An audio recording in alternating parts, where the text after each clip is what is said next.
Hello and welcome to the first installment of the Entrepreneur Interview Series, presented by the Undergraduate Entrepreneurship Association at Carnegie Mellon University. I am Nix Pawlowski, and today I am joined by Alex Garcia and James Hill of SwipeStop. SwipeStop is an ambitious startup that's planning to revolutionize the college dining experience. Alex, James, it's a pleasure to have you today. Could you please introduce yourselves? I'm Alex Garcia. I'm a freshman at CMU studying business at Tepper.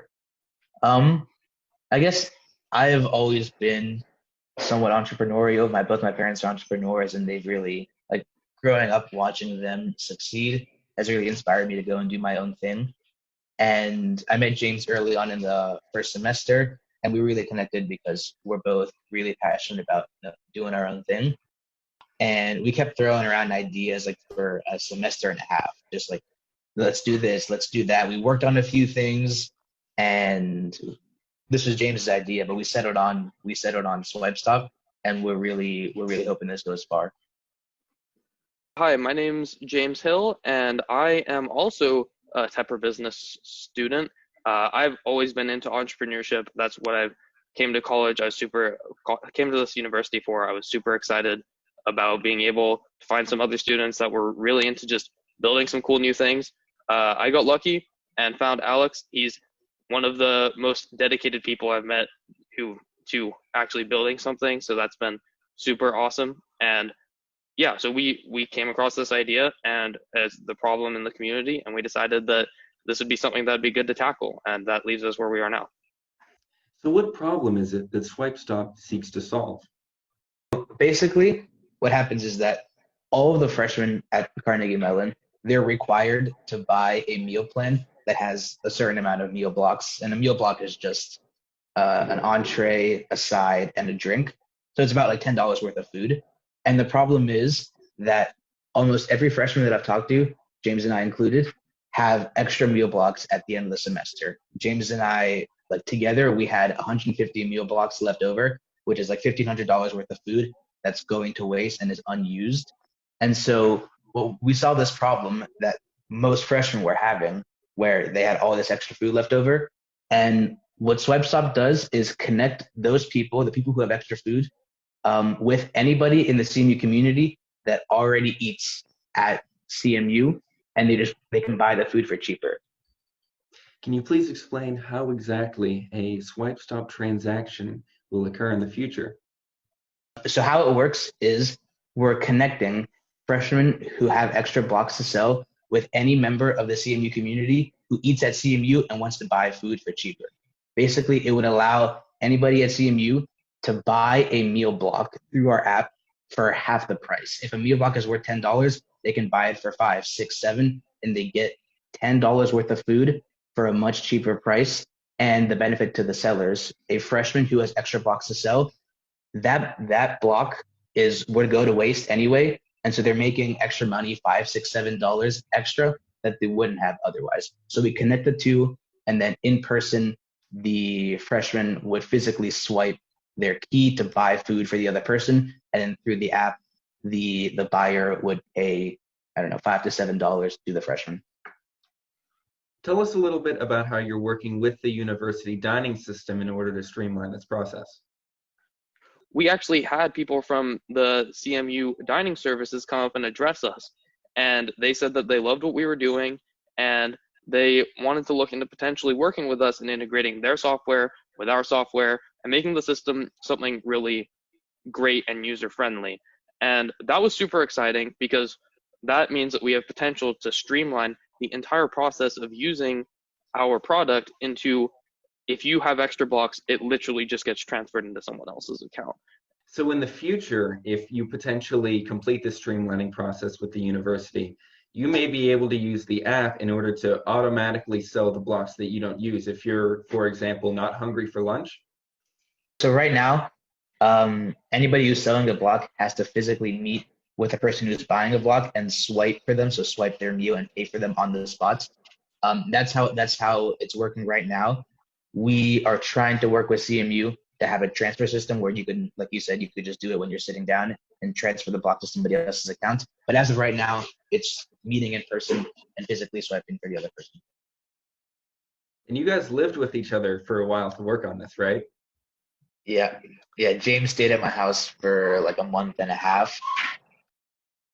It would be Alex and I would wake up in the morning, eat breakfast, and head down to his basement with the projector. We'd sit next to one another, each of our laptops on our laps, and our coding editors, and then up on the projector we'd have the Udemy course playing, and it would be constantly pausing, playing, No, pausing, yeah. playing as we go through, and one of us would get stuck on a bug, and we'd both spend 2 hours fixing the other person's awful Yeah. bug, and it was a No. long and tedious month and a half, but it was And great. We came out with some good skills. we like the course that we were taking is like 55 hours long, and we wanted to shorten it, so we put it on 2 times speed. But Not the move. learning how to code apps at 2 times speed is not good for understanding. And James would get so annoyed because I had the master control of like the play and pause. So it would be every 5 seconds, play, pause, play, pause, play, pause. Because we like didn't understand these things, and then we realized that the problem was 2 times speed, not anything Yeah, else. abuse So, the 2 times speed. yeah. Do you have any long-term aspirations to expand operations to other universities? For example, the University of Pittsburgh next door. I mean, the more people we talk to from other universities, the more we see how much of a problem this is. We have friends at Boston University, MIT, NYU, schools in Texas, and they all have the same problem.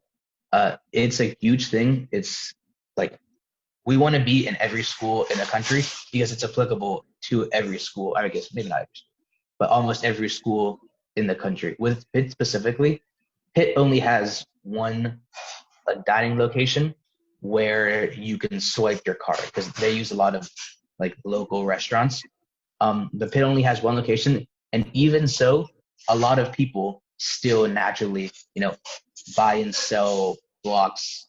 This idea came to me originally when I first moved to America from Australia about 6 months before school had started here, and I didn't really have any like great places that I was looking to stay at, except I had a friend that goes to California Polytechnic University who said I could come and live in his dorm and indefinitely.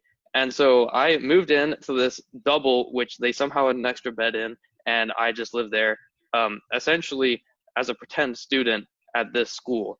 And I stayed there for 4 months without spending more than $20 or $30 on my food because there were so many extra meal blocks everywhere. People would come up to me and just say, "Come to lunch with me. I'll get you some Chick-fil-A or whatever. I'm gonna have extras of these anyway." So I realized like this was a huge problem, but at the time I hadn't really thought about it as something that needed to be solved because I could just go ask people to swipe from my meal blocks. But then I realized a lot of people actually deal with like food insecurity at schools and don't have access to this sort of service. And so I kind of thought about it when I came to what school do we go to? Carnegie Mellon.